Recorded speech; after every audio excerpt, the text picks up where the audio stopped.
വിദ്യാഭ്യാസ മേഖലയിൽ ഏറ്റവും കൂടുതൽ കുറവ് തോന്നിക്കുന്ന കാര്യം എന്ന് പറയുന്നത് ലൈംഗിക വിദ്യാഭ്യാസമാണ്.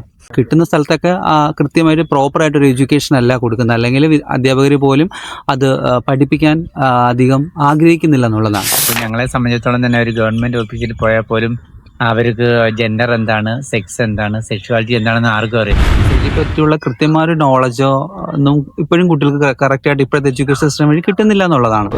സാമുദായികപരമായിട്ടോ അല്ലെങ്കിൽ റിലീജിയസ് പരമായിട്ടോ ഒന്നും ഒട്ടും ഭയക്കാതെ ഈ തരത്തിലുള്ള ഒരു എഡ്യൂക്കേഷൻ സിസ്റ്റം ഇംപ്ലിമെന്റ് ചെയ്യുക. ഞാൻ എഡ്യൂക്കേഷൻ മിനിസ്റ്റർ ആവുകയാണെങ്കിൽ ഞാൻ എന്തായാലും ശ്രമിക്കും എന്നുള്ളത് തന്നെയാണ്. പേരെന്താ? ശ്രീമയി സന്ധ്യ. ഓക്കെ മാം, ഞങ്ങളൊരു എഡ്യൂക്കേഷൻ പ്ലാറ്റ്ഫോമിൽ നിന്ന് വന്നതാണ്. അപ്പോൾ ഇപ്പോഴത്തെ എഡ്യൂക്കേഷൻ സിസ്റ്റത്തിനെ പറ്റിയും ഇപ്പോൾ ഇവിടെ ഉള്ള ആൾക്കാരുടെ ഒരു ഒപ്പീനിയനൊക്കെ എന്താ തോന്നുന്നത്? ഇപ്പോഴത്തെ എഡ്യൂക്കേഷൻ എന്ന് പറയുന്നത് ഒരു ഫോമൽ എഡ്യൂക്കേഷൻ മാത്രമാണ്. കൃത്യമായിട്ട് ഒരു സൊസൈറ്റിയെ പറ്റിയുള്ള കൃത്യമായ ഒരു നോളജോ ഒന്നും ഇപ്പോഴും കുട്ടികൾക്ക് കറക്റ്റായിട്ട് ഇപ്പോഴത്തെ എഡ്യൂക്കേഷൻ സിസ്റ്റം വഴി കിട്ടുന്നില്ല എന്നുള്ളതാണ്. എനിക്ക് ഈ വിദ്യാഭ്യാസ മേഖലയിൽ ഏറ്റവും കൂടുതൽ കുറവ് തോന്നിക്കുന്ന കാര്യം എന്ന് പറയുന്നത് ലൈംഗിക വിദ്യാഭ്യാസമാണ്. കാരണം നമുക്ക് ഒരു തലത്തിലും അത് കിട്ടുന്നില്ല എന്നുള്ളതാണ്. കിട്ടുന്ന സ്ഥലത്തൊക്കെ കൃത്യമായിട്ട് പ്രോപ്പറായിട്ടൊരു എഡ്യൂക്കേഷൻ അല്ല കൊടുക്കുന്നത്, അല്ലെങ്കിൽ അധ്യാപകർ പോലും അത് പഠിപ്പിക്കാൻ അധികം ആഗ്രഹിക്കുന്നില്ല എന്നുള്ളതാണ്. അപ്പോൾ അത് പ്രധാനമായിട്ടും വേണ്ടത് തന്നെയാണ്. വളരെ ചെറുതെന്ന് വെച്ചാൽ കുട്ടികൾക്ക് മനസ്സിലാകുന്ന തലം മുതൽ തന്നെ പഠിപ്പിച്ച് തുടങ്ങണമെന്നാണ് എൻ്റെ അഭിപ്രായം. സെക്സും ജെൻഡറും സെക്ഷുവാലിറ്റിയും ഒക്കെ. അപ്പോൾ അത് കുറേ തെറ്റിദ്ധാരണകൾ മാറ്റും, കുറച്ചുകൂടെ സൊസൈറ്റിയെ പറ്റി ഒരു അവയർനെസ് ഉണ്ടാക്കാൻ നമ്മുടെ തലമുറയെ കുറച്ചുകൂടെ പ്രാപ്തരാക്കുമെന്നാണ് ഞാൻ മനസ്സിലാക്കുന്നത്. ഈ കൗതുകം കലർന്ന ചോദ്യമാണ് അടുത്തത്. അതായത് ഒരു എഡ്യൂക്കേഷൻ മിനിസ്റ്റർ ആയി കഴിഞ്ഞ് കഴിഞ്ഞാൽ എന്ത് മാറ്റമാണ് ആദ്യമായിട്ട് ഇംപ്ലിമെന്റ് ചെയ്യുക? ഒന്നോ രണ്ടോ ഒപ്പീനിയൻസ്? തീർച്ചയായിട്ടും ഞാൻ ഈ സാമുദായികപരമായിട്ടോ അല്ലെങ്കിൽ റിലീജിയസ് പരമായിട്ടോ ഒന്നും ഒട്ടും ഭയക്കാതെ ഈ തരത്തിലുള്ള ഒരു എഡ്യൂക്കേഷൻ സിസ്റ്റം ഇംപ്ലിമെന്റ് ചെയ്യുക.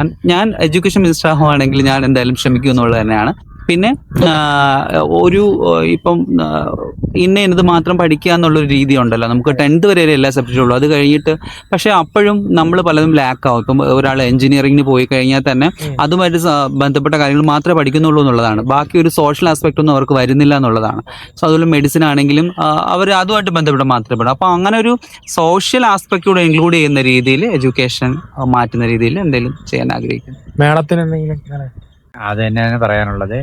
കാരണം ഇപ്പം നമ്മളൊരു ഗവൺമെൻറ് ഓഫീസിൽ ഇപ്പോൾ ഞങ്ങളെ സംബന്ധിച്ചിടത്തോളം തന്നെ ഒരു ഗവൺമെൻറ് ഓഫീസിൽ പോയാൽ പോലും അവർക്ക് ജെൻഡർ എന്താണ്, സെക്സ് എന്താണ്, സെക്ഷുവാലിറ്റി എന്താണെന്ന് ആർക്കും അറിയത്തില്ല. അപ്പം ഈ വരുന്ന തലമുറയെങ്കിലും ഒരു 4ാം സ്റ്റാൻഡേർഡ് മുതലെങ്കിലും ജെൻഡറും സെക്സും സെക്ഷുവാലിറ്റി അതിനെക്കുറിച്ചുള്ള ഒരു എഡ്യൂക്കേഷൻ കൊടുക്കുകയാണെന്നുണ്ടെങ്കിൽ വളരെ നന്നായിരിക്കും.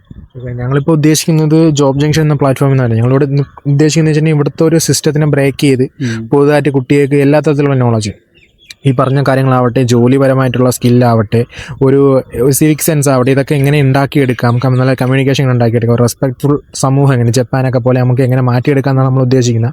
സോ അതിൻ്റെ ഇനിഷ്യേറ്റീവായിട്ട് നമ്മൾ ഇറങ്ങിയിരിക്കുകയാണ്. ഇപ്പോൾ ഞങ്ങൾ ഫോക്കസ് ചെയ്യുന്ന ഫസ്റ്റ് IT സെക്ടറിൽ നിന്നാണ് ഇങ്ങനെ വരാനായിട്ട് നോക്കുന്നത്. ഞങ്ങളെപ്പോലുള്ള ആൾക്കാർ ഇറങ്ങിക്കഴിഞ്ഞ് കഴിഞ്ഞാൽ എന്തെങ്കിലുമൊക്കെ വ്യത്യാസം വരുമെന്ന് തോന്നുന്നുണ്ടോ? തീർച്ചയായിട്ടും വരണം. ഇങ്ങനെ അതായത് നമ്മുടെ യുവതലമുറയാണ് സത്യം പറഞ്ഞാൽ എല്ലാത്തിനും ബ്രേക്ക് ചെയ്യാൻ ആദ്യം മുന്നോട്ട് വരുന്നത് എന്നുള്ളത്. ബാക്കിയുള്ളവരൊക്കെ കൺസിസ്റ്റൻ്റ് ആയിട്ട് അവർ വന്ന് അതേ തലത്തിൽ തന്നെ നിൽക്കാനാണ് ആഗ്രഹിക്കുന്നത്. അപ്പോൾ അങ്ങനെ ബ്രേക്ക് ചെയ്യണമെങ്കിൽ നമ്മുടെ പുതിയ ജനറേഷൻ ഇതുപോലത്തെ ഐഡിയാസായിട്ട് മുന്നോട്ട് വരണമെന്ന് തന്നെയാണ് എൻ്റെ അഭിപ്രായം.